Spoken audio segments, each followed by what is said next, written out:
The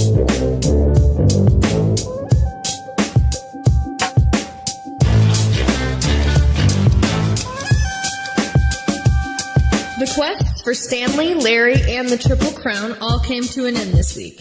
With a special guest, the guys talk about the biggest winners in sports, going to the moon, how to be a better patient, and how to fix the NBA. All of that and more this week on Just Press Play. How many losing seasons does Tom Brady have to have before you can fire him? Well, he's got to have one. He's about to win the MVP. Yeah. But I'm just saying, like, It's not an unnecessary roughness. It was a completely necessary roughness. I mean, it's a good point.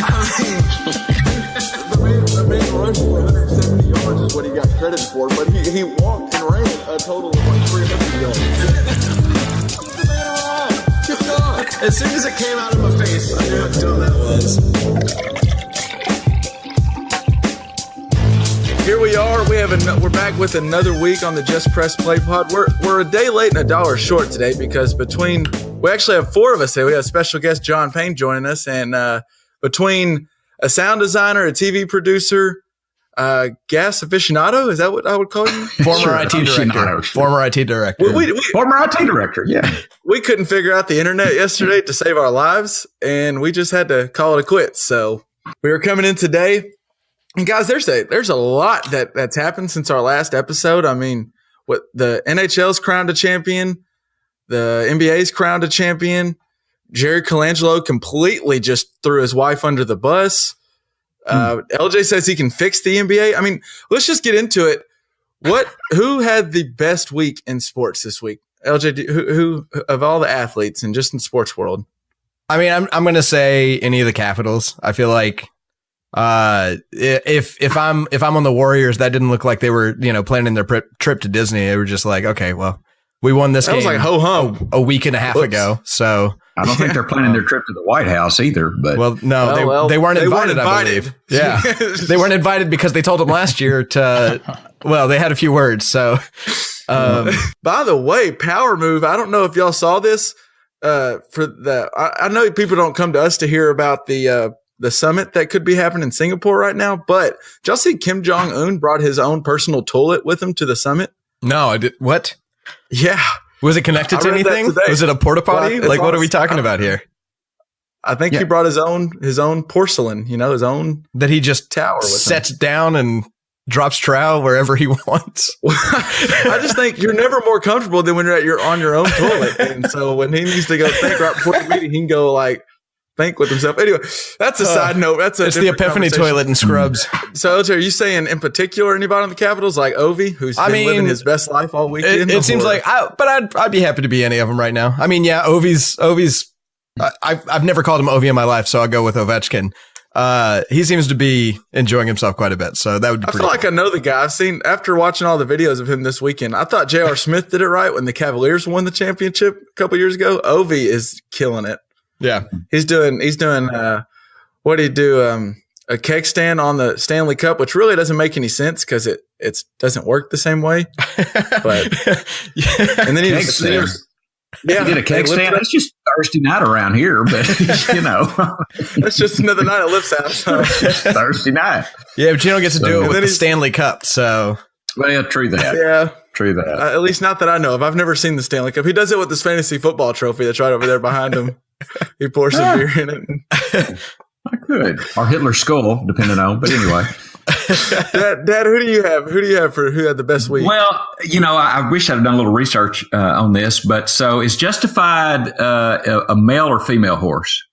Male, I believe. I believe it's okay. Does he still have all his faculties with him? Well, yep. And he's going to get paid for them. Well, not. Well, so I'm thinking the best person, the best sports moment was Justified. I mean, he's put out the stud now. You didn't even know Justified was racing for a Triple Crown. You're right. I didn't even know that there was someone going for the Triple Crown. I can't believe I didn't know that. But with that said, I mean, I'm not a hockey guy much either. But with that said, I would say that Justified and his owners probably had the best week in sports because his owner just got rich. Justified is going to have a lot of sex. Sounds great. I'm pretty sure his owner's like a billionaire already. So his owner the rich just got richer. Yeah, I don't think you get into this game if you got a couple bucks to spend. Yeah. It's not like me or you winning the Triple Crown. But I want to throw a little context out there, though. When we were talking about who's the greatest athlete of all time, I believe Dad threw out Seabiscuit. Was that? No, throughout Secretariat. Secretariat, yeah. So your favorite athlete of all, or the greatest athlete of all time, is Secretariat, and the big winner in sports is another horse. I did not say Secretariat was the greatest athlete of all time. I said he was in the conversation. I feel like okay. I think you like the equine species a little bit more than the average person. You're a big fan. Horses. You're a big fan. Just to clear things up, it's Justify, not Justified. Oh, that's a series. It was the series. I'm thinking of the Netflix series because people say because you've been told you look like the main actor in there, so that's why you like that. I don't think it's the main actor. I think it's one of the secondary actors, actually, isn't it? I don't know. Well, actually, interestingly, Justify has never lost a race. He just started racing back in February and is 6-0, and the owner says that he's going to keep racing Justify, which seems silly to me because now if he ever loses, I feel like he kind of loses some of his mojo. Well, he's got a Triple Crown. I mean, they bought him. So they bought Justify back earlier this year for $500,000. And before the Belmont, before he won the Triple Crown, they agreed to sell the breeding rights to Coolmore, which has the breeding rights to American Pharaoh too, who was the Triple Crown winner in 2015, I believe. But they sold it to. He didn't win the Triple Crown though, did he?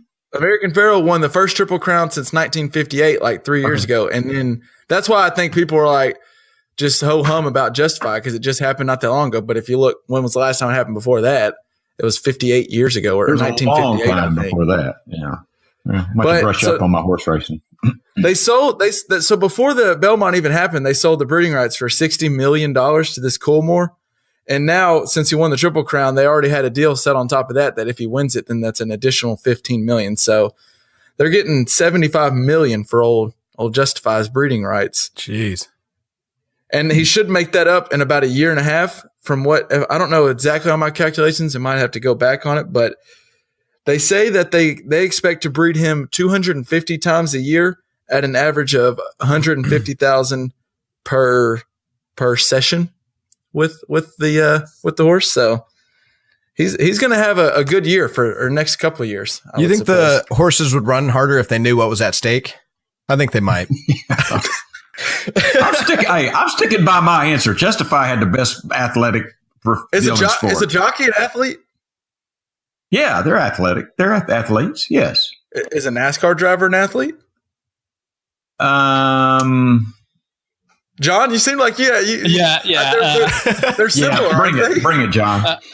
So I would say jockeys are. They're sitting in a squat stance for a Belmont a minute and a half straight while going up and down on the horse. Had to hold that stance that whole time while the NASCAR driver. I mean, that minute and a half probably is a lot compared to the 500 laps a NASCAR driver would have to drive in 100-degree car with the engine possibly burning. That's fair. That's fair. In a big suit. When I saw Ricky Bobby running around when he took all his clothes off and he was on fire, he didn't look like an athlete in Talladega Nights. But my initial thought, I was with John on my initial thought that a jockey is more of an athlete than a NASCAR driver. But then I did kind of think about it, and one race is like all day on Sunday, and the other one's just like we're racing real quick and it's over. So I was kind of torn, but I think I lean to if they are athletes, they're definitely the lesser of athletes out there. I think the faster horse wins and the better car driver wins. So I would say that if you had to pick. So you're saying the jockey has nothing to do with it? It's just I'm not saying nothing. I'm just saying a faster horse is better off. A faster car, they're all the same speed. That's just my thinking. Well, I don't know. I'm going to get to back to the original question. Best week. I'm going with Dad. Justify had the best week. I mean, there's only been so many Triple Crowns in the history, and he got another one. So, John, what are you going with for your best athlete of this week? Well, a little bias here, but I'm on LJ's side with the Capitals and particularly Ovechkin. Just how much time he's put into it. We'll get into it more later, I think. But is this his 11th year? Is that right? It is. So we're gonna 13th, I think. 13th. Oh shit! He started in 06. Or sorry, 05, 06. So I want to get to we're about to do our best and worst, and we might touch on the Capitals again because Ovechkin, it is a big deal. We're going to touch on that here in a little more, but let's go ahead and switch into the best and worst of the week. Dad, what do you got for your best of the week? Well, I hate to go back to Or golf. if you want to start with your again. worst, you can't help. No, Here we go. but no. It was okay. But so Sunday morning golf, when no one's on the course, you have it to yourself. That's pretty cool. That was pretty me cool. and Tammy played golf Sunday morning early. No one on the course. We had it to ourselves. Played decently for a change, and that was my best of the week. Fair enough. I will say it was also really nice. Shout out to Tammy. I got back to your house about, I don't know, like 8 or 8:30 Sunday morning, and there was a message from you that breakfast was on the table, and there was just some hot breakfast sitting there. That was a pretty awesome sight to wake up to, just For sure. breakfast sitting on the counter. When I wake up here, for some reason at my apartment when I'm by myself, there's not breakfast just when I wake up in the morning. Someone has to cook it, and it just Do the kind of a Michael pain. Scott. You could Yeah. throw some bacon on a George Foreman grill with a timer. That's a possibility. LJ, what do you got for your best of the week? This last week has been Hannah's birthday week, and we've been pretty busy over the past few months. So we took this week we played bocce ball out at the park. We had biscuits and gravy. We went out. We just had a great time. So this whole week has been a little bit of a celebration every night, which has been awesome. So You know what? I love that LJ says the week's been good, and one of the reasons is because he's had biscuits and gravy, which I agree. That would make my week exponentially better. I haven't had biscuits and gravy in a while. John, what do you got for your best of the week? My best. Let's see. I had my grandpa and my Aunt Dana came through town over the Party. weekend, so got to meet up with my parents and them for a breakfast too. Biscuits and gravy at that breakfast as well. nice. Here we go. We're Touch base with everybody. So The breakfast of Just Press Play. yeah, the official breakfast of the Just Press Play pod is biscuits and gravy. Clearly, With a side of Malört.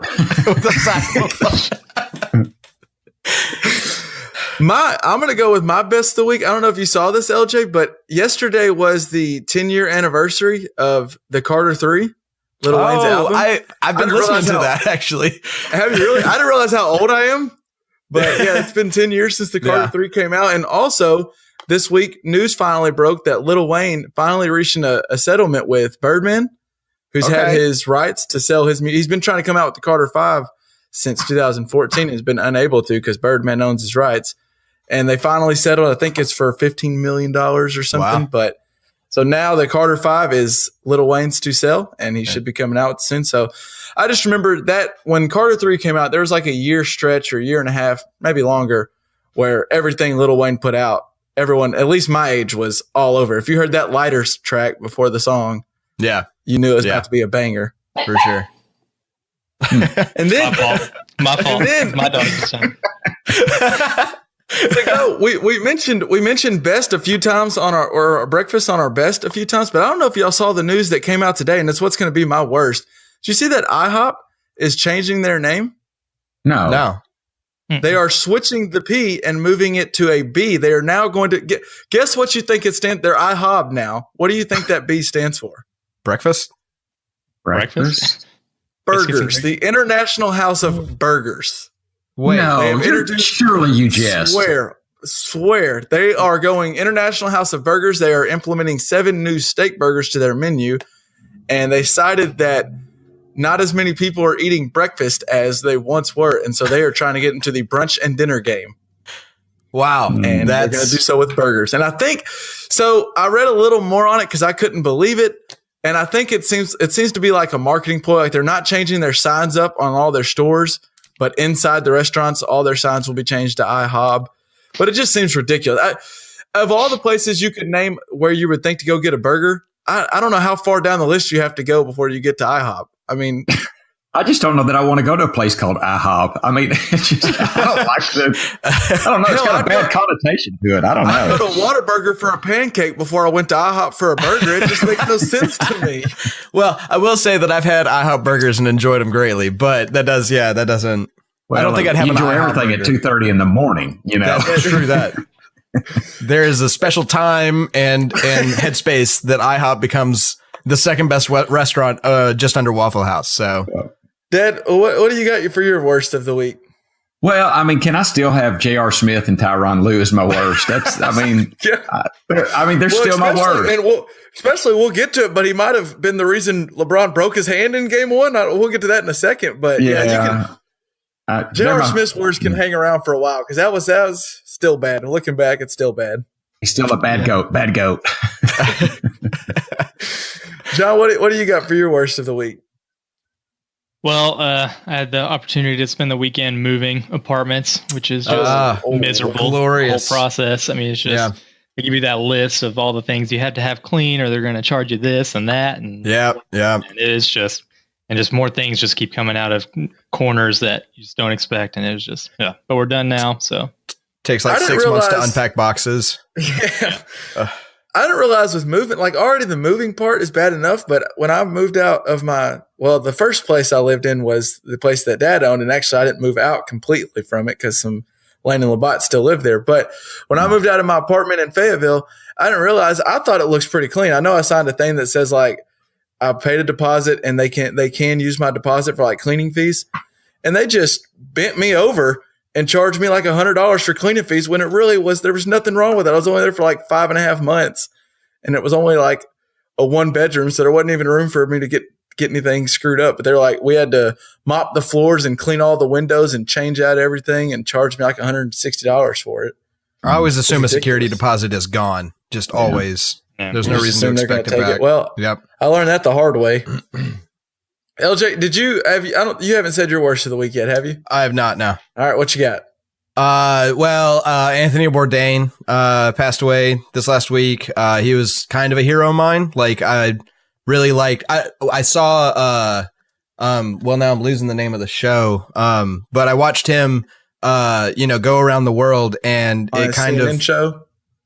Maybe so, yeah. I just saw it on Netflix. And it was just like I'm sitting here watching Netflix, and he's seeing all of the cool things in the world and having all this experience, and it inspired me to want to do more, just with my off time. And so suicide sucks. And if there are any listeners who like need someone to talk to, like find somebody to talk to, because it sucks. Yeah. And this comes right on the heels of the Kate Spade thing. It kind of shows you like those are two people. It's hard to grasp mental health, I feel like, for a lot of people. And I understand, because you look at those two people, and I mean, both of them had, if you think money's happening, they had plenty of money. Like you said, with Anthony Bourdain, his job seemed like, from the outside looking in, seemed like he had the best job ever. Yeah. And obviously that doesn't fix everything. There can still be some demons, and I'm with you. You don't just get over depression. It's a serious battle. So yeah, that's my worst. That's a downplay of the week, but Can we do something fun now? Let's get on. Well, we wanted to have John on because we've talked a little bit of hockey, but I think we've shown our knowledge by the conversations we've had with our hockey talk. Would you say, John? Would you say that we've sounded like we know hockey to a pretty solid degree when we talk about it? No. Okay, cool. A little bit. I think that. I think at one point, LJ, you said there's 7 skaters on the ice per team. I know. Point, and 5 in the goalie. So that's kind of one that stuck out for me. I know. I was editing, and that one. And LJ, you're supposed to be the. I'm the best we got. Expert this much, yes. So we need John. All right. It shows who we were deferring to then. So John, how did you get into hockey though? I mean, were your folks into hockey? Was your dad into hockey? I mean, you came from the same area we came from. Yeah. Well, I'd say my dad was into hockey. He watched that probably more than any other sport growing up and got into it. And then I guess 99 was a big year when the Stars won. I'm 9 years old, watching sports, and then they pull off the championship. So that stuck with me, and pretty much been a big fan since then. Fair enough. I will say, I don't watch much hockey, but I was watching the Stanley Cup and then the round before, and playoff hockey is fun. I don't know if there's much better things to watch. And I remember going to watch the Bandits back in the day, and that's like low level hockey. I know that's like small, but still, hockey live was fun. It was very enjoyable, and that. I don't even understand the game completely, and I still I was eating it up. I was watching the game, and I don't really have it. I knew Ovechkin. That's really the only person before the Stanley Cup started. That's the only person I could name in the series, and I thought it was great. I was interested to ask you, John, what is it? Or so Ovechkin's been. I think you said earlier this is his 13th year. Is that right? Yes. Or so, and he's been if not the best player in the NHL for probably the past 10 years. He's been right there, right? I mean, he's like led the league in scoring or in goals. Right. Why has it been so hard for him to get over the hump? Why is this set? It reminds me of Dirk when he finally got over the hump with Dallas in 2011. And what was it with Ovechkin? What was kind of his shtick before this? Just couldn't win the big game or what? Well, he's always been a goal scorer, and that's what he's known for. Is he scores goals, and I think early on in his career, that was his prime focus, was being the scorer, and his defense kind of suffered because of that. And he's worked on that the past several years, and that shows. And when he brought the defense on, and then he's continuing to produce the goals as well. And then with the right group around him, Holtby has been great the past couple of years for him in goal, and that showed as well. And I think just everything kind of came together finally, and he deserves it too. So I'm glad it did. Well, so it was cool. I mean, I was kind of rooting for. I really didn't have. I was going to be happy with either team that won, but it was kind of cool watching Vegas win, or Vegas in the Stanley Cup and the inaugural season. But also like rooting for Ovechkin. It kind of, and we'll talk about this later. But you see Ovechkin lift up the Stanley Cup trophy after the game, and it makes you think like what. You see Kevin Durant winning with the Warriors, and that just looks boring. And then you see Ovechkin. It looks like his whole life goal, what he's blood, sweat, and tears in for 10 plus years or longer than that with Little League and everything else. But it was so cool seeing them win it. And them skating around the ice with the trophy over their head might be the coolest celebration I've ever seen. That's awesome. Also the coolest trophy in sports, right? I mean, pretty cool. Right? I do like the NBA Finals trophy and the Super Bowl trophy. But I don't know. That's tough. I don't know. The Stanley Cup is the coolest. Why do you say it's the coolest? I mean, does it have everyone's name on it? It looks like so every player on the winning team's name is etched into the Stanley Cup. Is that right? That's my understanding. And I don't know how far back it goes, but I know they keep adding those levels. You can see when you look at the cup, the levels at the bottom, they keep adding more onto it to be able to engrave more names on it. Okay, whoa. So, is it the same Stanley Cup each year? So you don't get your own to keep? No. It's the coolest trophy in sports. Well, that adds like a little coolness to it. And you can eat cereal out of it. That means Ovechkin's doing a keg stand with the same Stanley Cup that Wayne Gretzky drank out of. Yeah. And I'd recommend you can follow all these guys on Instagram or Twitter or whatever. They pass the cup around throughout the year, so each player will get like a week with it, and they do all kinds of crazy stuff. Well, just recently, Ovechkin has been sleeping with the cup. I saw recently. He was in bed with the cup, literally just him in the cup. And then he was at the Nationals game, just kept no one even watched the Nationals games. He just kept lifting the cup up over his head like every other inning. And it was great. The crowd went nuts. It was so fun. I honestly don't know if Ovechkin's had a sober moment since the end of the Stanley Cup, but go ahead and live it up. I mean, he finally got him one. Go ahead and live it up. But I wanted to, LJ brought this up to us before, and I wanted to ask your opinion, John, but can a player, like you watch the NBA and you can see LeBron can single-handedly, seems like, get someone to the finals, and Tom Brady just adding Tom Brady to a roster in the NFL, you're a chance at a Super Bowl. Can one player have that same level of effect on the team, or does it take more of a team effort in hockey, in your opinion? I would say it definitely overall takes more of a team effort. So you've got 20 players every game that's on your team. And so you've got 7 on the ice at a time, right? Not only, right. You've got 4 offensive line, 3 D pairs, and they're constantly changing out. I mean, I know from my understanding, LeBron James played the full game a couple of times, all 48 minutes. All 48. So a hockey game's 60 minutes total, and if a player plays a lot of minutes, they might hit 30 minutes, and that's like a lot of minutes played. And so, I mean, they just don't have enough ice time to be that impactful. If there was a position that could, maybe goalie, and you kind of saw that a little bit with Vegas with Marc-Andre Fleury, who was just a beast all playoffs.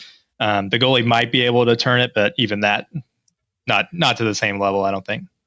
Well, and that's what Dad mentioned this too. Like, how did Vegas get such, like, isn't Fleury one of the best goalies in hockey? Like, how did the expansion team end up? How did the expansion team get that good? I mean, what? It's in year one. Man, it's a strange process. So y'all went into the details a little bit a couple episodes ago with the each team got to protect 7 offensive players, 3 defensive players, and a goalie. There were a little bit of other small rules in there too. But one of the strategies, I guess, when you're making your list of protected players is you've got this young guy that you've got on contract for 4 or 5 years, and you've got this old veteran that you've got on contract for 1 more year, and you're probably going to lose him after that. So it's like, let's not protect him. Let's protect this young guy that we've got for a while. And just, that makes sense. It's a loss, but it's a loss. But in the case of Marc-Andre Fleury, and actually a lot of teams, they were kind of scared that a player they wanted to keep was going to be taken. And so they actually made a trade with Vegas for, I think it was like expansion draft considerations is what they called it, which was basically take this player instead of who you might take, and we'll throw in a draft pick or 2. And Marc-Andre Fleury was actually one of those. So Pittsburgh said, please take Marc-Andre Fleury and we'll give you a couple draft picks. And Vegas was like, instead of maybe taking a guy we really think has got potential or something. Interesting. And they probably would have taken Marc-Andre Fleury anyway, or at least so it's probably a dumb move. But yeah, and a lot of owners did that, unfortunately, and I think that's why Vegas turned out the way they did. But well, it seemed like awesome. I did some reading about it, and it just seemed like the NHL kind of rushed into it a little bit and didn't. It seemed like they almost didn't think this out, and I just feel like an expansion team. I mean, I remember when the Texans got into the NFL, they were like laughing. They got David Carr, but other than that, it was David Carr and a bunch of Joes around him.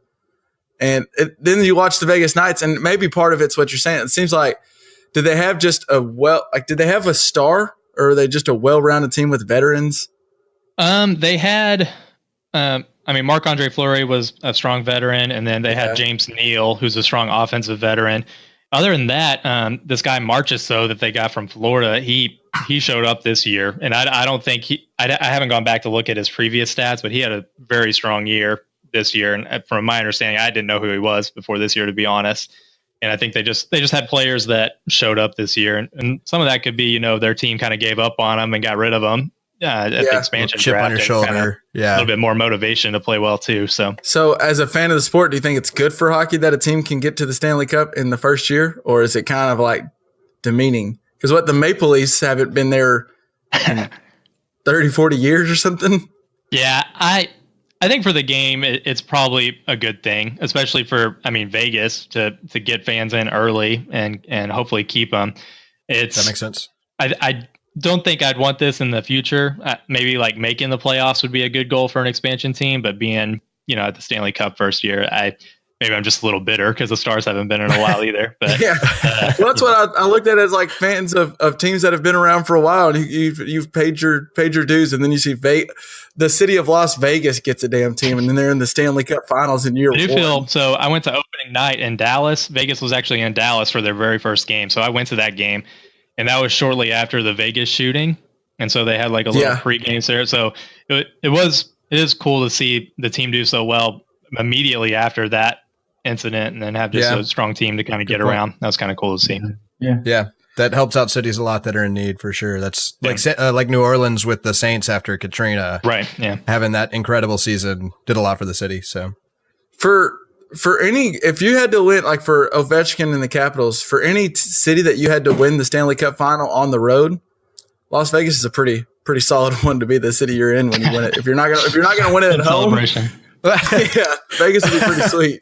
I know, Dad, you seem to have an opinion. I mean, you were talking about this, and I was going to ask. I think LJ would have. Who do you think's a better athlete, LJ, a hockey player or an NBA player? I mean, I think they're on a similar scale of athlete. If you're taking like the average player, right? I think they're right on a similar scale, except one of them has to do it on ice skates. So I lean hockey in that. If you're talking about like the greatest of each thing, I think it's maybe a different discussion, like if you're talking, say, Jordan versus Gretzky, I don't know what I'd say towards that, but I know that like, I think the average player in the NHL is a lot like the average player in the NBA, but they have to slide around a lot faster. John, what do you think? Well, I think you can take a guess. So I would say hockey for the same reasons. I mean, similar needs athletic wise, but on skates, and then add like at any moment you could get just steamrolled by somebody. Yeah. And you have to be prepared for that at any time. That being said, if you taught LeBron how to skate, I think he could be quite the force on the ice as well. So Yeah. Right. LeBron could be the force in any sport he chose. I mean, he's just That's a freak true. of That an athlete. absolutely. It was just whatever ball they put in his hand when he was a baby. That's what he was going to be a stud at. But I got to disagree with you guys. So, I mean, Okay. An NBA player, I think, is one of the better athletes of any sport. I mean, and I'm, NFL player. I'm not saying a hockey player is not an athletic person, but I think if you lined up, to use your, LJ, what you said, the average basketball player and the average hockey player, and you had them do a decathlon, I think the basketball player would probably win more often. I mean, they jump more. I mean, a hockey player's not really jumping. Doesn't jump very often. Well, I mean, they both have hand-eye coordination. True. I don't know how skating correlates to running, but I would think they probably, if you're a good fast skater, you probably can run fast. You've got strong legs. It's similar muscle groups. Yeah. So similar muscle groups. But I think, and then it's what, generally it's accepted that the decathlete is the best athlete in the Olympics anyway, or at least the most well-rounded. And I think if you put all the NBA basketball players against all the NHL hockey players, against all the NFL football players, even perhaps, I think basketball players would come out on top. That's not to say there are some basketball players that are rotund and, they're better basketball players than they are athletes. Now, you probably have that in every sport. It's like the offensive lineman in football. I mean, I think though, if you throw like the Warriors on skates and the Caps on the court, I mean, they're both going to be terrible teams, but I think I would take now that's interesting. How big is a rock? I would take the hockey team with a basketball over, because hockey is a specific skill that one has to have. But definitely. It's like an extension of a skill that you have in other sports. Like knowing to skate doesn't take away from your ability to run. So I lean towards hockey for a myriad of reasons. Well, I guess. interestingly, and we briefly brought this up before in a previous episode, but there was back in the day, ESPN's Page 2 did this big long article where they tried to look at the degree of difficulty of each sport and just what sport's the most physically demanding. And they just got a bunch of experts, and they listed out different groups like endurance, strength, power, speed, agility, flexibility, a lot of different things, hand-eye coordination. And they just ranked each one, and they got a total number, like in a big Excel sheet, basically. And they said that boxing was the number one most degree of difficulty sport, ice hockey 2, football 3, basketball 4. That's what and I think part of it comes out to what John and LJ referenced of basketball players. The physicality of it's not the same. I mean, there is some, but you're not. When a skater's sitting there flying around, you're not only are you flying around, you're keeping you're have the hand-eye coordination of this little bitty puck that's also flying around, but also someone could decleat you, or I guess I mean, you could get your head knocked off at any moment. But let me add this. I think when you ask me who's the better athlete, to me, the physicality, being able to take a punch by a boxer or a hit, that you can be a hell of an athlete and not want to get hit. To be an athlete does not mean that you can take a hit. To me, so I almost take that out of the equation, if that makes sense. I mean, I'm not denying you're wrong, but it makes sense. But I take the ability to take a physical hit out of the that makes place. sense. Well, where they gave hockey the big edge, and it looks like the big edge over everyone besides boxing was hockey. They said the endurance. You have to have a lot of endurance for hockey, which I guess kind of like soccer. You're constantly there's not really a never break. stops. You're going unless you come out. I mean, you're going. And then they gave the hand-eye coordination a big plus to hockey over a lot of other sports. So it's interesting to me, but I kind of when Dad referenced it of you take like Alex Ovechkin and put him next to LeBron, and let's just go through the 10 different athletic tests, jumping, running, whatever. I do think LeBron probably is better at most of them, but that may be unfair because LeBron's probably better than almost anybody on the planet. Well, it's like in soccer, Josie Altidore, or is that, I think that's how you'd say his name, joined the U.S. men's team and was phenomenal because he was the type of athlete that could have made it in another professional sports league. We mentioned LeBron. I did want to ask you guys, did y'all see after game 4, we didn't know he was hurt at any point, but after they got swept and it looked like the Cavs basically quit in game 4, LeBron shows up to the press conference wearing a cast on his hand and basically says that my hand is all but broke. It's pretty much broken, is what he told reporters. Yeah. And a lot of people seem to turn south, are a little annoyed with LeBron because it seems kind of petty that after the game, you're going to go, oh, by the way, I've been hurt since game one. And apparently, interestingly, is how he heard it. This is kind of conspiracy theory, but after J.R. Smith had his gaffe in game one, LeBron punched a chalkboard and broke the chalkboard and broke his right hand. Actually, the story has come out from him, I believe, that he punched a whiteboard. So you're close. After the foul that we talked about that they changed with Kevin Durant, that charge or whatever. I mean, after the game, but that was his emotional. That's what he's claiming as the reason he did it. So he's not blaming his teammate. He's blaming the refs or maybe himself. But but like, when would you have preferred him to come out with the cast on? Like game 2? Well, if you're leave that vulnerability out there for the Warriors to take advantage of. Well, I get why he wouldn't in game 2, because it might change the way Golden State played him. So I can get the reason you might, if you're not going to sit out a game, I can get the reason you might conceal an injury because. And it did seem to affect his game. I'm not saying he's lying, because his 3-point shot it fell after that 51 point performance in game 1. His threes weren't there.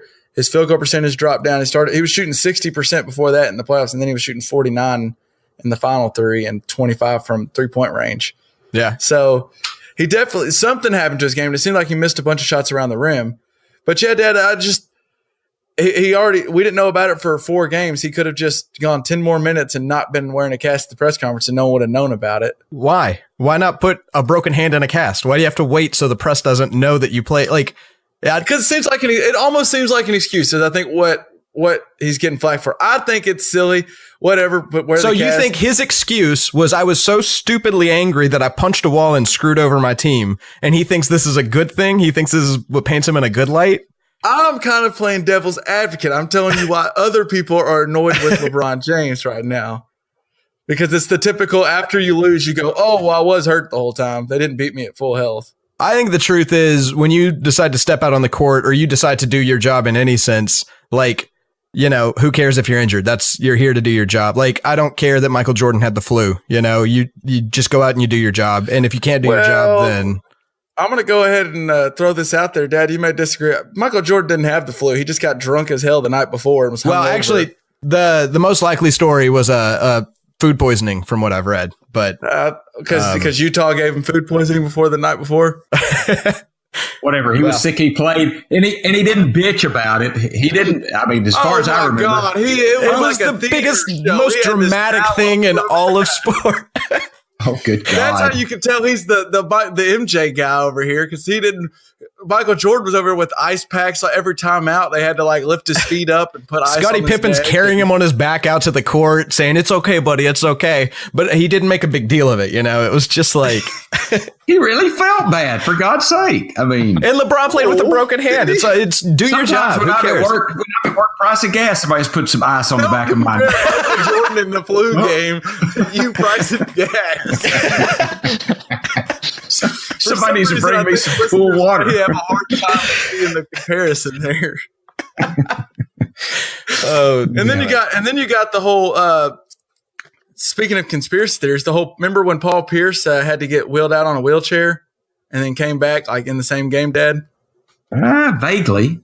It was in the finals against the Lakers, and apparently some people have been. It's rumored that it actually wasn't that he got hurt. He had an accident in his britches and had to go clean himself up, and that's why I had to go leave the game in a wheelchair, because there was a mess down low. If I had an accident in my britches in Boston Garden in the finals, I would probably want a wheelchair to take me off. So I'd like to get that clean. Then you're getting chafing. You're getting all kinds of issues there if you don't get that situation fixed. Anywho, I will say, if he broke his hand after game 1, which in game 1 he had 51 points, 7 rebounds and 8 assists on 60% shooting and played 48 minutes.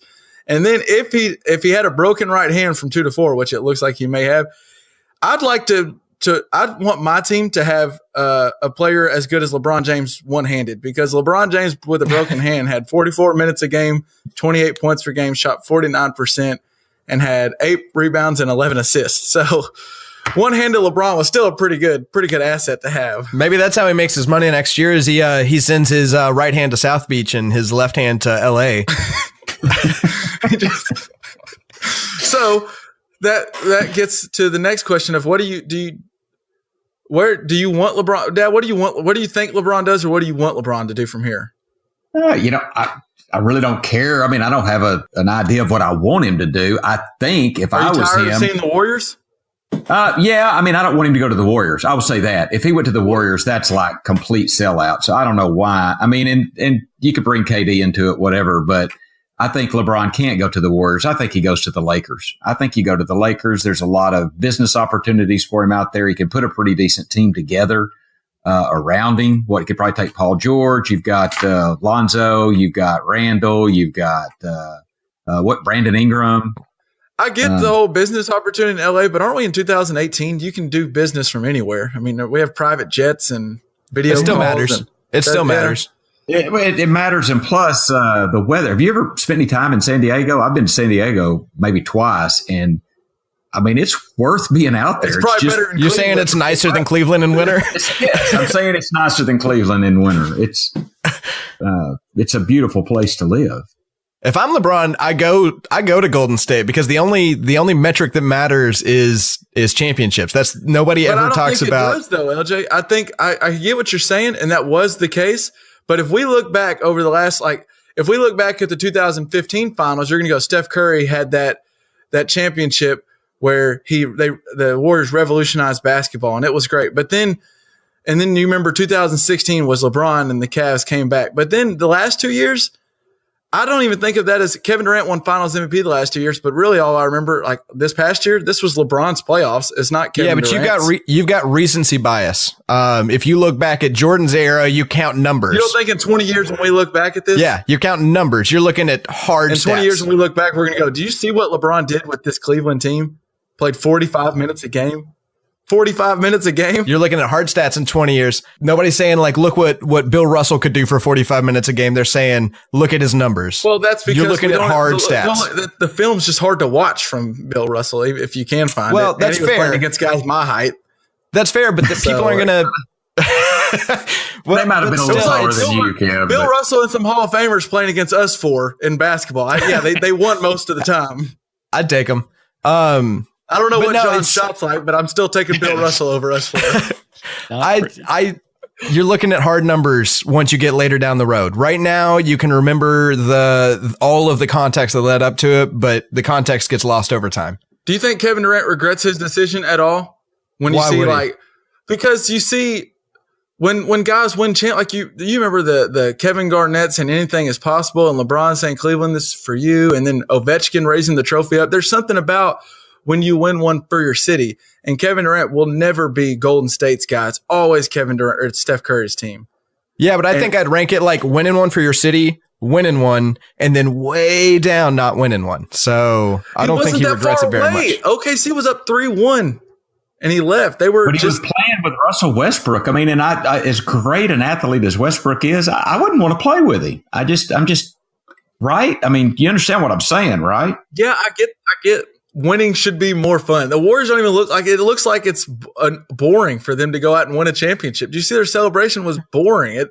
They're required to do it. I don't know. It seems like it's not the same. I don't know. So it seems like the only way we're talking about how a team can become better than the Warriors, and it seems like they got to go sign LeBron or make a super team, and or you got to do do the Sixers and tank, and that's where the NBA seems like it has a problem. The only ways to make a competitive roster is you either bottom out and just purposely lose for 4 years and hope you land a Ben Simmons or an Anthony Davis or a Joel Embiid, and then maybe another star comes along with it, or maybe the Lakers can get a bunch of stars to come. But that seems like a flawed process if you just have to tell your fans, we just have to suck and try to lose for 5 years, and then maybe if we don't screw up the draft, we might be okay. Agreed. It's terrible. And LJ, do you have a fix to that, you say? We'll have a couple options if we'd like to talk about them. Yeah. So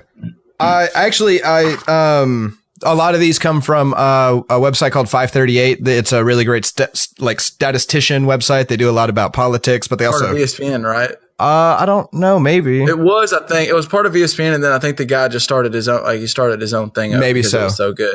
But it is really good. It's just like if you're into stats of anything, be it sumo wrestling or like just any stats are interesting to you, then go to 538.com. But so here are some ideas that some of their listeners have sent in. And so I think you guys might have talked about this on some off time, but one person named Chad, suggested a playoff between, eliminated teams, a one and done playoff that happens between the end of the regular season and the actual playoff starting.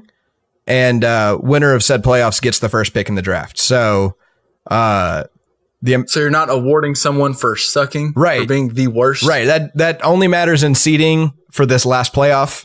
Otherwise, it's just a matter of you got to win this playoff to get a chance at the best player.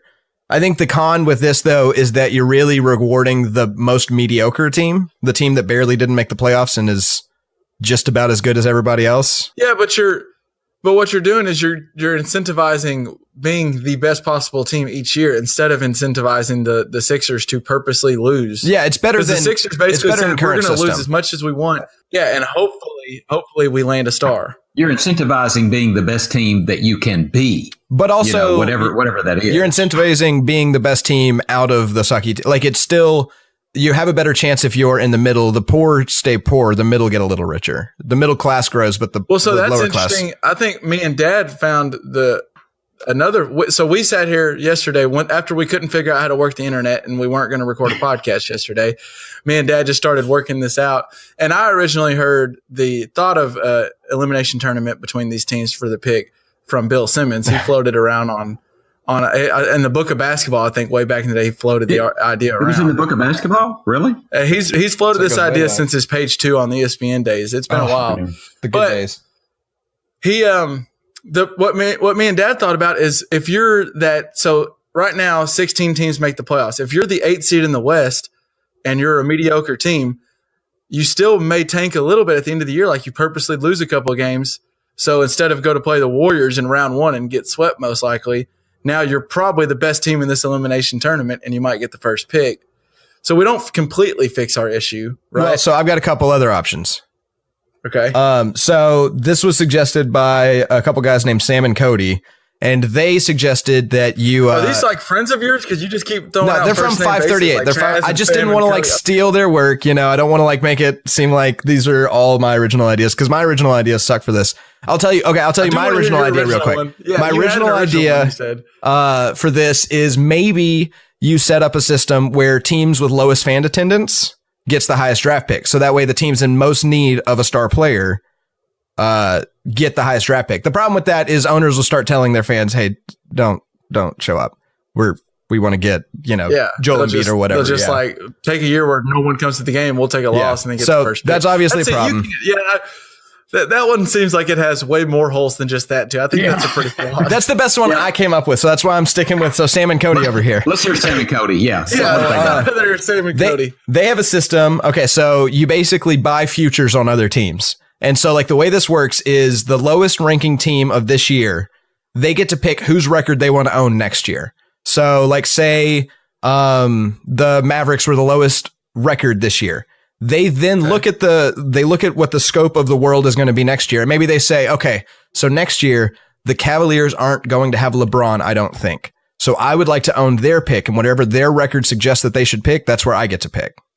So then the cool thing about that is you're incentivized at the end of the year to do better because somebody else owns your pick. You also get the chip on your shoulder. If you make the playoffs and somebody that owns your pick is on the other side of the court, then it's like they didn't even think, they thought we'd be in the top 5 picks or whatever. Like I think that'd be a cool way to like put a chip on a shoulder. It'd make some really neat storylines in my opinion. So this year the Phoenix Suns they had the worst record. They would get to choose what team they want their pick for next year. For next year. What if everybody chose the Cleveland Cavaliers next year? It's just like a draft. You only pick one.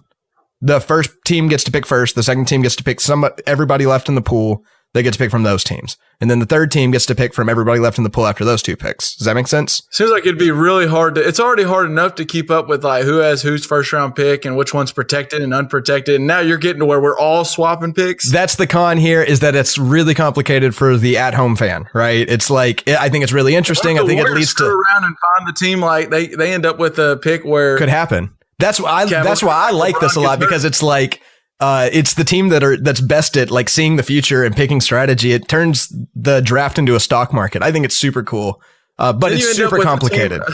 You're going to end up with a team that's run like the Cleveland Browns are run, and they're just always shitty because they can't figure this stuff out. Yep, I think it's fun. But okay, or so they're like John Gruden, they won't do analytics. They don't like math. So I got one more. All right. Okay. So this is an idea from Brett Schwab, another friend of mine from the website, and I've never met him. Okay. His idea we'll call the tombstone date. And so basically the number of balls you get in the lottery is multiplied from the amount of wins you get after your tombstone date. And your tombstone date is the date that you were eliminated from playoff contention. So if you get eliminated a month before the playoffs start, then every win you get gets you closer to getting the number 1 pick. Okay, so the day you get eliminated from the playoffs, every win from there is how many balls you get? Yeah, so like maybe every win you get times 3 is the number of balls you get. So like the better you do after you've been eliminated. So the worst teams have the most opportunities to get wins. Well, so you still would just tank, and then as soon as you get eliminated from playoffs, now you actually start playing. You quit playing us 4 and you start playing real NBA players. Well, so okay, so you might have there's that potential. So you might have some people start tanking to get eliminated from playoffs early. Those I think are only going to happen with teams that know they will not make the playoffs, because if you could make the playoffs, you should at least try, right? Like you never know what's going to happen. So I think you're most likely there's an elimination tournament for the first overall pick. Well, that's a different scenario, but yeah.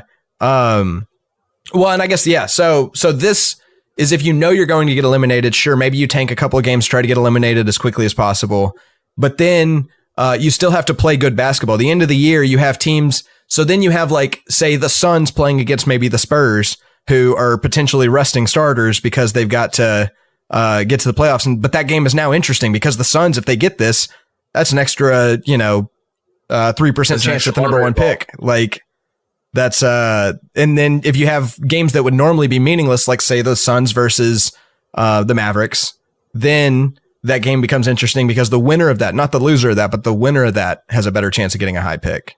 So why is that any better than they're seated on their record for this tournament at the end of the year?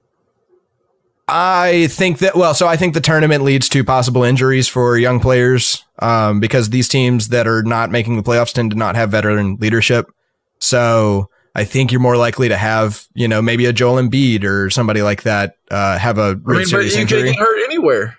You could get hurt. But we're adding games. We're adding possibilities for them to get hurt. So that's why you take away 20 games, make it a 60-game regular season.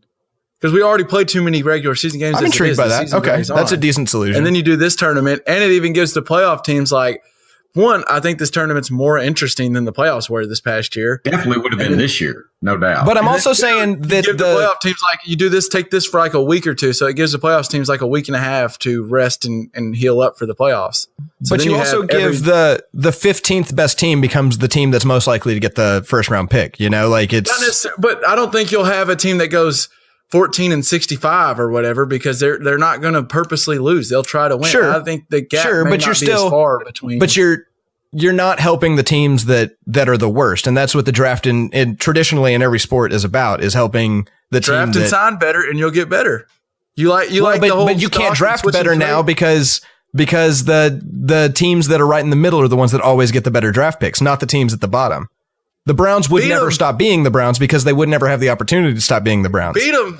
It's just like if you don't like someone run up the score, then stop. But they keep getting the number 1 pick. These teams that you're trying to beat in the tournament keep getting that pick over you, and they're better than you in the first place because they beat you last year. So the Nuggets didn't get in the playoffs. They would have been the number 1 seed in this tournament this year in the NBA. Yeah, if we did this tournament. If they would have won it, they would have got the first overall pick. They get Luka Doncic or Marvin Bagley or whoever, or DeAndre Ayton. they're going to be better next year. They're likely going to make the playoffs soon. So that now they'll be in that. Yeah, but next year. so then all that happens is a playoff caliber team drops down, and it doesn't necessarily change the pool for the people on the bottom. But I'm saying it just shuffles up the middle. Bottom has to bring them. We have to make a system where the bottom brings himself up by some means. Yeah. And so I think what you're going to have is you're going to have 16 teams make the NBA playoffs, and you're going to have 14 teams that are going to be closer together as time goes by. It's not, those 14 teams won't be so spread out in talent because if you seed them 1 through 14, the 14th team knows they've got to improve. You're going to bring those 14 teams more in the middle. I think you're going to bring the lower teams we've watched March Madness. I mean, you watch Chicago, Loyola Chicago got to the Final Four, and they're not as talented as Duke. But it's a single elimination tournament. Absolutely, and anything can happen, but you're still giving the best opportunity to the teams that already have a little bit more. And then so here's a thought is maybe you start making your team based on winning this tournament. So instead of getting a super team, you get like a medium super team. You know, like you try going for the not quite top 12 players. Medium rare super team. You try to go for like the 12 to 24 best players, you know, try to get like a mediocre roster so you can get that high draft pick, then get the superstar and then build from there. You just try to construct the best team possible.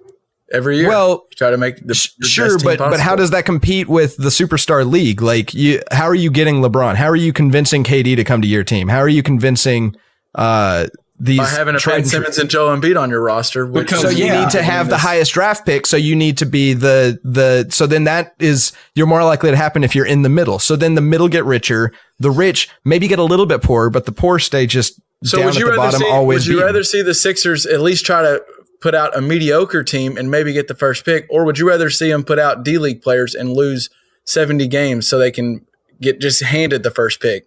Well, but that's what I'm saying. Well, of course, no. I had other solutions. Right. I really like the tombstone date. I think that means that you have to, once your season is over, that doesn't mean your season is over. You still have to play for that chance to get Ben Simmons. You know, you still have to play these games, and it doesn't add one and done games that are more likely to have your young potential superstar go all out and get injured. I mean, your young superstar could get hurt in game 72 where he would have been resting, but since there's incentive to play, now you're going to play him. And that's fair. That's fair. If you're shortening, you're shortening the season, then I get it. But if you're not shortening the season, then I think the tombstone's better. And even if you are shortening the season, I still might think the tombstone's better. You also got to look at the NBA. If they're going to make a change, they want to monetize it. They want to see there's got to be a reason to do it financially. And this tournament's making hella money. ESPN's paying so much money to do this. But also now people will tune in to see the tanking teams because they won't be tanking anymore if you tombstone. Not like they do on March Madness. This is going to be like March Madness with NBA players. Yeah. Or okay. You know what you could do? You could just redraft the whole NBA every single year. Let's just do a fantasy draft every year. I'm into that. Okay, we've got a winner. Random. It's 100% random who gets the first pick. Yeah. Right. Let's come back down to earth. Okay. All right. All right, Dad. I think did you have a caution picked out for us this week or? Yes, I do. I do have a caution. What's option B? Or the alternative, which is no. Which is we cut this segment. Okay. Yes, I do, and it's a very short caution question. Well, then let's get to this week's caution, Dad. All right. So you have won a prize. The prize has two options, and you can choose either, but not both. The first option is a year in Europe with a monthly stipend of $2,000.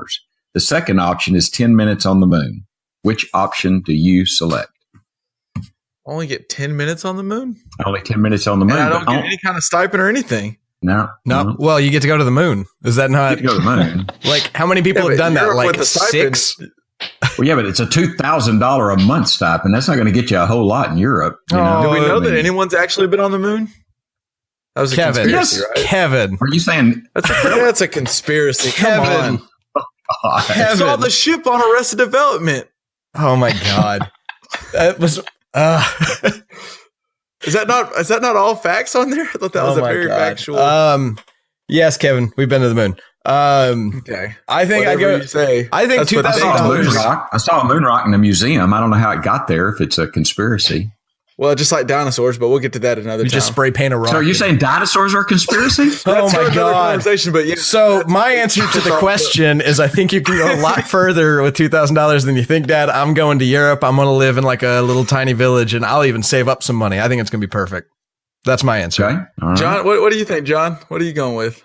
I'm thinking I'd have to go to the moon because I just don't see myself getting to the moon any other way. Fair. Unless I take advantage of this one to go That's for fair. 10 minutes. So I think I'll take jumping on the moon. See, that's a fair point because like there's a chance I'd like look into some money or a good trip and I go down to Europe, but I'm probably not going to the moon any other time but this one opportunity. But I don't. How long do I get to go? 12 months, Dad? Is that what you said? 12 months. Yeah. Year in Europe. $2,000 a month stipend. Well, it's a year. Year's 12 months, right? So yeah, you get a year in Thereabouts, Europe. yeah. $24,000. $24,000 in a year in Europe, or 10 minutes on the moon. That doesn't sound too shabby to me. $24,000 is nice. Yeah. Yeah.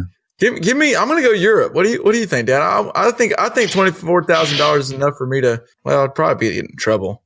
I'd probably have to supplement my income a little bit over there, but Well, you know, you don't have to stay in Paris every night. You know, they're like little tiny villages, and you could stay in hostels. You can't bring Tammy on that much money. Like the two people, I think would be a little much. But No, and this is just individually, but and I'm not even going to put in the fact that I'd be away from Tammy for a year. We're just saying, I'm not entering that. But I think I would go to Europe though because I don't know. I want to. I'm kind of more into the Earth than I mean. how long I like is the trip to the moon? Is that like how long does that take? Anybody know?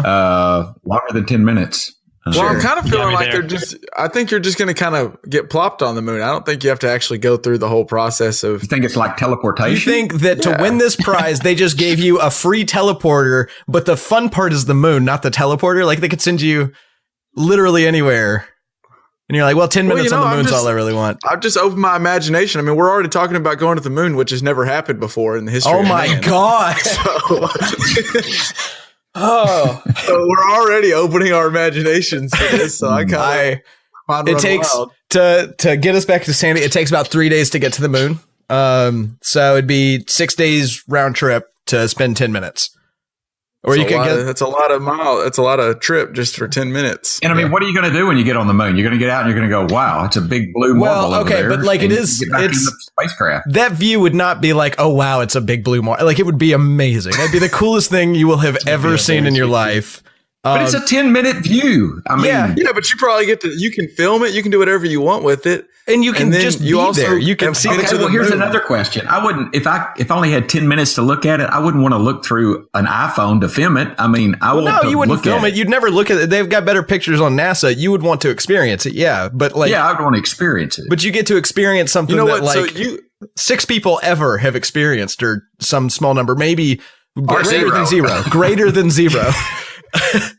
See, Dad, maybe you're going to be at your next get together, and you can talk about your trip to Europe, which other people can maybe say they've done the same. But John's talking about the moon. Yeah. People are going to go listen to that because they've obviously no one's ever been there. So. Nobody's going to have anything to say to you because they have no point of reference. Nobody else has ever been there. No, Exactly. I would have questions for someone that's been to the moon. Be like, oh, there'd be so many questions. That'd be so cool. Well, I'm not saying, Kevin, I don't hang out with Neil Armstrong if he's even still alive. I'm saying, I don't Buzz know. Aldrin? I'm not Buzz Aldrin. I don't know who's all been to the moon, but there have been people Come on, on the have you moon. seen the flag? No, I mean it's a conspiracy. Oh Go back and watch the my video. God. Can we wrap this up? Well, I'm going to Europe. I'm going to Europe and getting the $2,000 stipend. That's what I'm doing. I think I'm going to the moon now. I've changed my mind. Yeah, Okay. with Airbnbs today, you can go get like a longer Airbnb. So $2,000 can take you a ways. I'm How going much to is an Europe, too. Airbnb on the moon? Maybe you could stay a little longer. Oh shit! Yeah, now we're getting somewhere. I gotta go find like Airbnb/moon or something. I don't know. I wonder if All you. right. Yeah. Okay. I'm going to Europe. So, did y'all see what happened in the end of the 76ers and Colangelo saga? So see how that which kinda Colangelo are we talking about? Brian. Jerry Jerry Colangelo's now, his right? dad. Jerry Colangelo's his dad, who's like helps run USA basketball and has a lot of ties in the NBA and throughout basketball. And apparently, the reason this separation took so long is because he threatened the 76ers by saying, I will ruin your relationship around the league if you fire my son. That is the stupidest thing to say. If you leave that implied, it might work. But if you say it out loud, now nobody will trust anything that the 76ers get in trouble for, because it'll be like now they've got a free pass. They can do anything they want and say, Colangelo, I don't know. That was well, so he was the one that tampered, not me. He stepped down and he claimed in a press release, or I don't know if he had a press conference or just had a statement he released, but he basically blamed everything on his wife. He said he knew nothing about the 5 accounts. He did not share information with anyone. His wife had some accounts, but that can't be true though. How did she find out that information? But that's why there's so many holes, because there's like some like very specific information that was let out. And I guess we don't know for sure if some of it's true. Like he mentioned some of the videos of Markelle Fultz. And if those videos are out there, only like 10 people probably have seen them.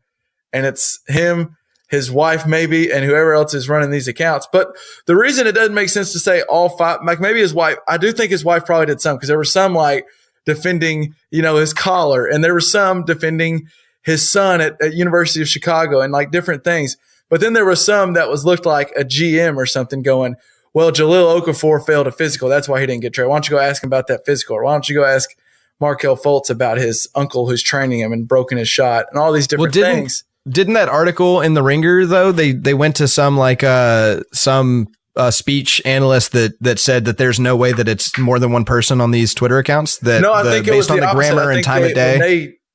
I thought when they redid it, they said there are a few that kind of seem like it doesn't look like I'll have it's the same person. I must have misunderstood that then. But where it really flaws old Colangelo is the Ringer did such a they were so smart by the way they tried to figure this out. So they found 5 of these accounts and they were linked. And I want to get back to the source of all this, that their anonymous source that told them about it. But they learned of these 5 accounts that were supposedly all linked to Jerry Colangelo or Brian Colangelo, and him dogging his team and talking bad about different coaches and GMs and players.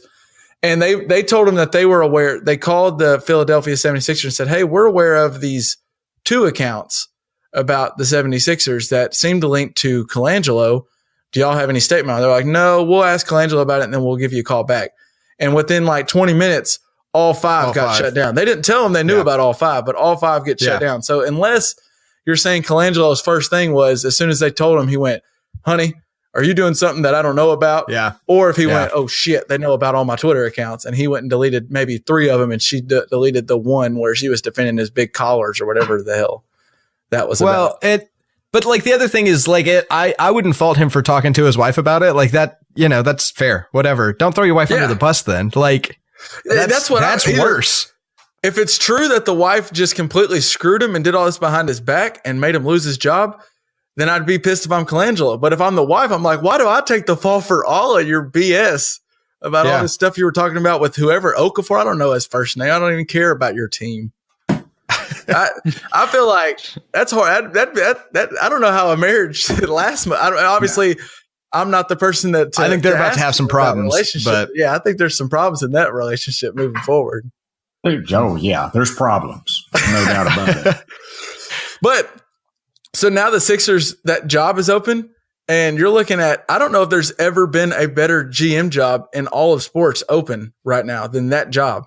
You got, I've heard all across the NBA, GMs are calling their agent to see how they can break their contract if it's possible. Yeah, I've heard that. Like I've heard David Griffin, who was the Cavs GM last year, who got fired, and that he's trying to call and see, because that makes sense if they're trying to go after LeBron. Him and LeBron have a relationship. But if you're any GM in the league, there's just no better situation. I mean, unless you're the Warriors GM, you're like calling. I've heard they're calling up their agent, like, yeah, like you said, LJ, like, can you find a way for me to get out of this contract? I want to throw my hat in the ring for this, because here you got Joel Embiid and Simmons, who are both under 24 and cap space to go get 2 max contracts, when there happens to be some guy named LeBron James out there who's at least thought about Philly. That's interesting that job comes open now and then. Do you think anybody at the franchise listens to the show? Because I throw my hat into the ring too if they're looking. Well, I hope they don't listen to we also told them you're the hockey aficionado, and then John just told them that That's. Well, I don't think we ever outright said that I was the hockey aficionado. I just talked with enough confidence. But also, I think that's part of being a GM. You know, it's not necessarily knowing everything, but sounding like you do. Well, yeah. Look at John Gruden. I mean, he just. I'm saying, I could do a 10-year for $500,000, like half or 50 million. Yeah, I'll do half of John Gruden's contract to be your GM for your team. I wonder. I just wonder. Shoot, you know what? LeBron should just try to go be their GM and player. Yeah. Hey, he's there already you go. kind of wants There that you with go. the Cavs. Like, just go ahead and say, I'll sign a deal with y'all. I just want to be the GM and a player. And there you go. Well, now you've thought of something. That would be awesome. Yeah, that fixes every problem. I'll watch every game that the 76ers play after that. But then some people would just say it's the same thing we watched with the Cavaliers this past year when he traded his whole team at the trade deadline, and they said he was the GM. Anyway. If he was the GM at the Cleveland Cavaliers, I don't know if I still hired him. I'm not hiring him. So, Paging Dr.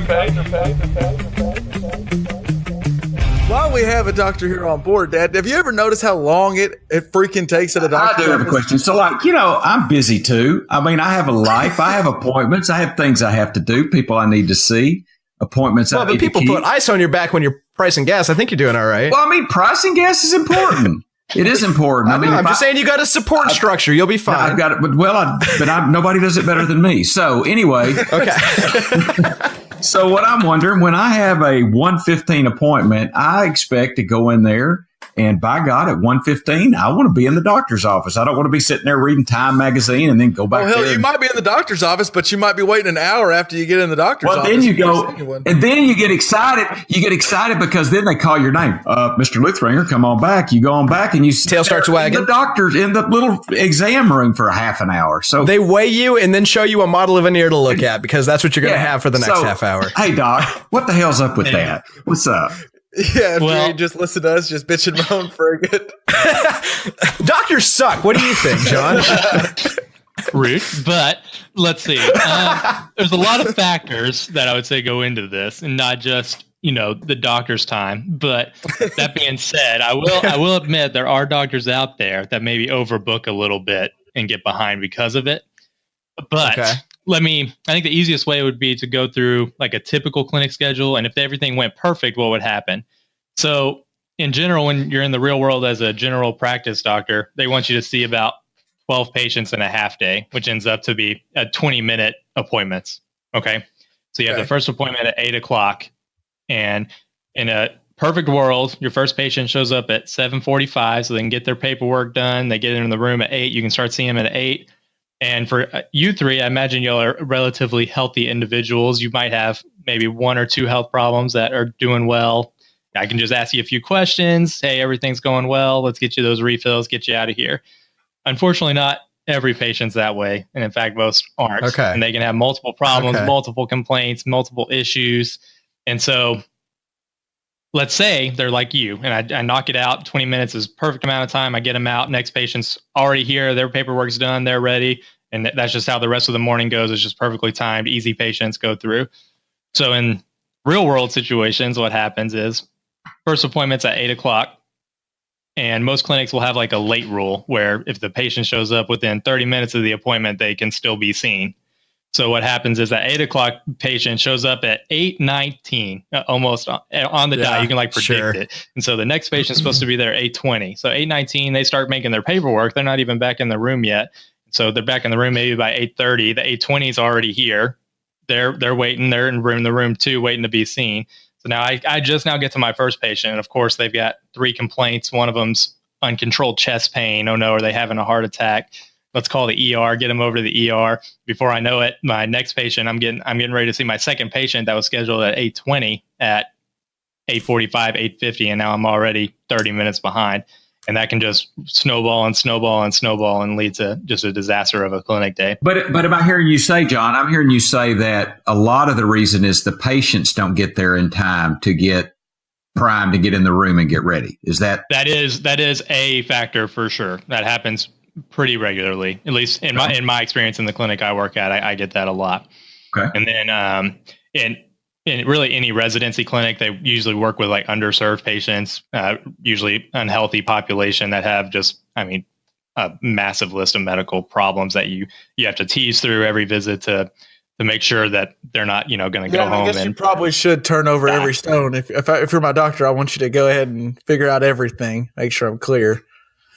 Right. So, but I think it's up to you. It's up to you to be. I know when I go to the doctor, I take a spiral notebook in, and I have I've got what I want to ask, and this will be good to ask. I don't know if you like that or not, John, but I go with the list. I got 3 things I'm concerned about, and I take notes. When Don is talking to me, I'm taking notes on what he tells me to do. You're a good. And I mean, because and your doctor would corroborate that if I were to go talk to him. Yes, he will. Yes, he will.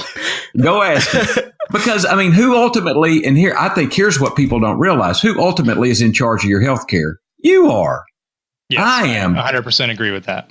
Because if I don't tell you what's going on, and now LJ had brought up something good. If Don asked me, so how much do you drink? I'm going to skew it to my side. I'm probably not going to go, well, last night I shut down the bar and it was wild. Last night, 2 30 packs. I'm not going to do that. You think like what's a good week times, 75%? I think that's what do you guys think about that as a doctor? John? Like, you had there's scales. So you get the most common answer is like, oh, I just drink socially every few weekends. And that's like, okay, we'll take that for your word. But when they start talking about, oh, just 2 or 3 a night, and then that's probably more like 4 or 5 a night. And that's when Don goes, oh, bullshit. So when they start counting, you assume the answer is far more than they actually probably more than what they're saying. Yeah, that's fair. So is it? That's good. Too. Let's go on. We've got a little bit about how doctors can be annoying and how we have to wait on doctors. But what? Oh God! Especially with how you can Google all your symptoms. Is it annoying as hell now that patients can Google all their symptoms and come in with like this? I might have this, or like Dad comes in with this damn list of different things that he might have. I either have a brain tumor or a migraine or a mild headache. So. Or is it kind of annoying that patients do that? It's a little annoying, I'll be honest. And I can't think of a situation where it helped anything. Like at best, they came to a diagnosis that I was considering too already, and it didn't really help anything. It was just I agree kind of thing. But I mean, patients want to think they know what's going on and have an idea and do their own education. What I would prefer is they come to the office and I'd be like, here's the things I'm concerned about. You can read about these things and then go read about them after I, suggest. Sure. So they don't freak out about the brain tumors or any other cancers. Because that's the problem with Google. You can be as sick as long as you keep Googling, you can find more things wrong with you. Yeah. And I go into the clinic. I'm like, John, look, I'm dying right now. I know I've got a week to live. Just tell me that I'm right.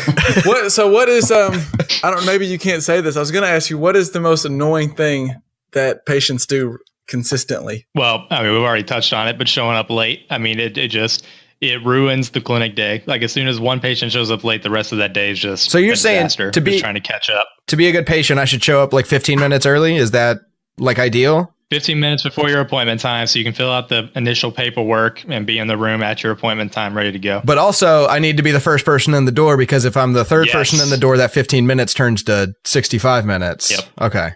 All right. Well, but for the listeners out there, make your appointment for the first slot in either the morning or the afternoon clinic. And that'll Oh, yeah. Afternoon. Okay. Yeah. The new shift. That's where I would be. Right. Okay. I'll know that now. So like, go ahead and just take that 7:45 a.m. I mean, as early as they'll let me come in the door, I just go ahead and take it and I'll get in and out of there. And your wait will be minimized. Yes. I love it. But who says so? That deal you said, John, where your appointment's at 8, and as long as you get there at 8:19, you have to. Who makes the rule where you have to see him? I mean, if you're the doctor, why can't you say that's bullshit? You missed your appointment. I'm not going to make everybody wait. And oh, by the way, you're paying for your appointment because you didn't tell me. I mean, I think that would be fair. If I don't call you and tell you that I'm going to miss an appointment, you ought to bill me. I mean, and everybody runs late every now and then. If I'm a good patient, you might cut me some slack every now and then. But I think it'd be fair if you go, look, I ain't got time to see you today, Lifford. I mean, and I'm going to send you a bill. When I'm a big fancy doctor that partially owns my own practice, like your doctor does, then maybe one day I can make those rules. But for now, it's just whoever runs the clinic, they make the clinic rules, and that's the clinic's rule that I have to follow. Well, and if you're Why serving don't you? people in need, a lot of times they don't necessarily have the means to give you the heads up 3 hours in advance or anything like that. Like, True. Yeah. There's tough, and they're trying to use public transportation, and there's a lot of factors there. and too. they're a lot more likely to, if they get kicked out and have to pay for the appointment, they'll just not go to a doctor then, and who knows what could happen then. So, That's But very true. what's kind of funny to me is I feel like I bet there's more often, or not more often, but a lot of times someone will go.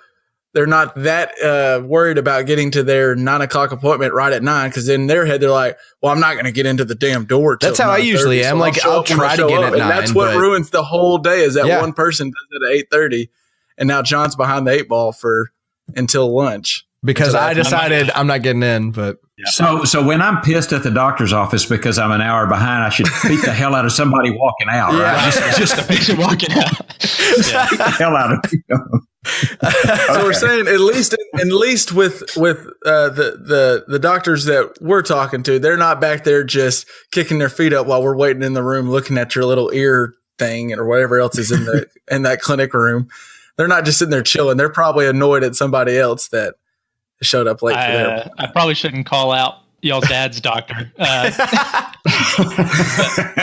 I highly doubt he is. I can't speak for y'all's doctors personally, but unlikely. Most doctors Oh, I know what they're working Don, pretty Don's out consistently. there. Don's out there seeing where Yes is in concert next or something. I know what he's doing. My first thought when I was thinking about what annoying things that patients do, I always thought about like for a dentist, like if someone came in to get their teeth cleaned after just eating some disgust, like something where their breath was just stinking. I guess that really wouldn't affect a doctor. Really, you don't really get in their breath range as much. I mean, do you? a patient that hadn't showered might be a problem, but That happens. Yeah. John? Are you interested in sports medicine? Yes. Yeah. That's the plan. Okay. Well, so when you see someone like that, do you follow that David Chow guy at all? Have you seen him? That guy on Twitter he's at Pro Football Doc on Twitter and has like a ton of followers. And every time there's like a big injury in sports, people send him the video, especially like football. They'll send him the video and they're like, "Oh, well, that right there is an MCL sprain. He did not tear anything. He should be okay." Or he'll like confirm it, and he'll do it right during the games and like try to make diagnosis all off Just the from video. the video. from the video, Yeah, and it's all from the video, and tons of people follow him. And I feel like other people in the practice would be like roll their eyes at this guy that does this. Well, to an extent, I don't do the whole Twitter thing, so no, I don't follow him. I haven't seen that, but I mean, you can definitely see a video and have an idea of what's going on based on what you see and how bad it is, how significant, just by how they get hit, what joint you see move where. I mean, you can make a pretty good guess as to what's torn, especially the knee. The knees. I mean, there's really 4 major ligaments there that could be affected, and so you can narrow it down pretty well if you watch the video. I mean, it's funny. I wouldn't think about it, but I wouldn't think that this guy would gain such a huge following. But it does make sense because, like, when I'm watching the Cowboys or something, and I see a guy go down where it clearly held his knee, my first thought is, "Oh God, did we just lose Ezekiel Elliott for the year?" And you just want to go try to get confirmation, even though this guy really doesn't know because he's not. He can make a good idea, but he's not out there to like actually checking anything. He's just going off a guess from what he can see on the Right. video. But he's gained like a huge following, and he's verified now, and everyone knows who. A lot of people know who David Chow is, at least in the. I think it's Sports fair to world. call it a logical guess based on the video. Yeah. Let's go on how we always finish, and John, I'll start off with you. You been listening to anything good lately, or? Let's see. I've recently went back and listened to Meteora by Linkin Park. Listened to that a little bit, and then There's a Linkin Park album. You'll probably know what it's called. LJ had it way back in the day. hybrid theory. Okay, we used to jam to that way Yeah. back in the day. Yeah. That was kind of their original, wasn't it? Was that their first one? If it wasn't their pretty first, it was their early first on. big one. Yeah, It was early. Yeah, I think it might have been their Good stuff. second one, but it was the first one that really got them somewhere. I'm going to a concert here in August and gonna see Coheed for like the 4th or What? 5th time, I think. So yeah, What? been listening to Good Apollo Part 1. Oh, that's cool. Again. Yeah. Yeah. Yep. So Yep. You know, I've Gotta give never them a listened shout to Coheed at all. They're so good. they're my favorite band. I had to throw them a shout out while I was here. What's the best Coheed song? One That song. Ooh. Yep. I like Back Into Forever, I think. Okay. I'm still about In Keeping. In keeping. Yep. That's still my Good jam. one. It's a good one live too. Dad, what have you been listening to? Well, I mean, I had several I wanted to bring up, but I've settled on this one because, well, I'm gonna go some throwback rock and roll, but it's new guys, and I know you might have turned me on to him, Kevin, but I'm gonna go with Greta Van Fleet, the new kind of Led Zeppelin sounding. They do have some like an old school rock sound to them. I mean, it's four guys from Frankenmuth, Michigan. The Kiska brothers, Josh and Jake, and the younger brother Sam on bass and Daniel Wagner on drums. I'm trying to bring you a little info like LJ does. And so actually one of the things that really got him going is Highway Tune was played on the Showtime series Shameless, which Tammy and I have been watching since the get-go. It's a pretty interesting series, but none other than Robert Plant has said that he really likes him. And I mean, this Josh Kiska sounds so much like early Robert Plant and Led Zeppelin. So I'll have them up on the website. They're good. They're really good. Blues, rock and roll. LJ, what about you? I've been listening to a lot of Loudon Wainwright, the third. He's I like Loudon Wainwright. He makes me feel like it's summertime. He's basically like if Bob Dylan thought that metaphors were pretentious. That's this guy. He's got some really great stuff. I knew your mother. The way you describe who you've been, I just love your descriptions of what you've been listening to. I think I like that better than what you're listening to. Because that's usually garbage, but I got away with words, you know? No, he's really good. I Knew Your Mother, Swimming Song, Daughter. There's just Key of C, I think, is a great song. He's just really, really good. And good folksy summer music. It's good. Good stuff. Yeah, and I've been out of the two new, the Kanye and the Kid Cudi. I think Kanye produced both of them, but I've been listening to that new Kid Cudi album. It's like 7 songs as well. Is it good? I'm really digging it. Kind of has a vibe to like some of the old Kid Cudi, and I love Kid Cudi. I downloaded it since I was in Texarkana this weekend, and so on the way back I had time to listen to some music, and I threw that on and listened to some other stuff. It was a good trip, but yeah, that new Kid Cudi album's I've been a fan of it. So I think that'll probably do it for this week. John, we really appreciate you coming on. We might have a new segment coming up soon called Paige and Dr. Payne, where we just get into some sports medicine. Thanks for having me. It was fun. Or just when the next time I go to the doctor's office and I just get pissed off, I'll just come in to you. Yeah. We'll bring you on and you have to take all of the brunt of all of the faults of every Dr. Kevin will see. Lovely. I will say that his reasoning for why the doctor is late makes total sense, and it kind of makes. I know. I feel worse for being angry than I used to. Yeah, no, I'm going to be a little better now. Just know there's a lot of factors. That's the whole. And I think there has been a time and a place maybe where I wasn't in a hurry to make my appointment right on time or 15 minutes early because I was so like they're just going to be late anyways, and so I may have been the issue once or twice. Maybe so. Yeah, it's not like the movies where you like know they're going to do previews. You should show up on time. That's fair. Yeah.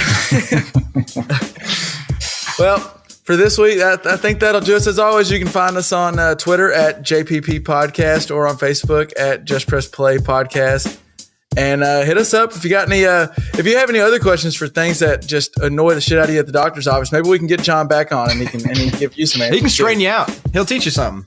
But I think that'll. We definitely got smarter this week. For sure, hockey wise and just wouldn't medically, take much, we got smarter. That's for sure. There's a lot of room for improvement on that. Well, considering we couldn't figure out how to work the internet yesterday, I think we showed John how the sausage was made yesterday, and I don't know, he might think less of us. Ooh, okay. All right, I think that'll do it. Peace. I'm out. Peace. Wait, I'm glad we got to tease the dinosaur thing, LJ, because now I'm going to come at you hot in a couple weeks.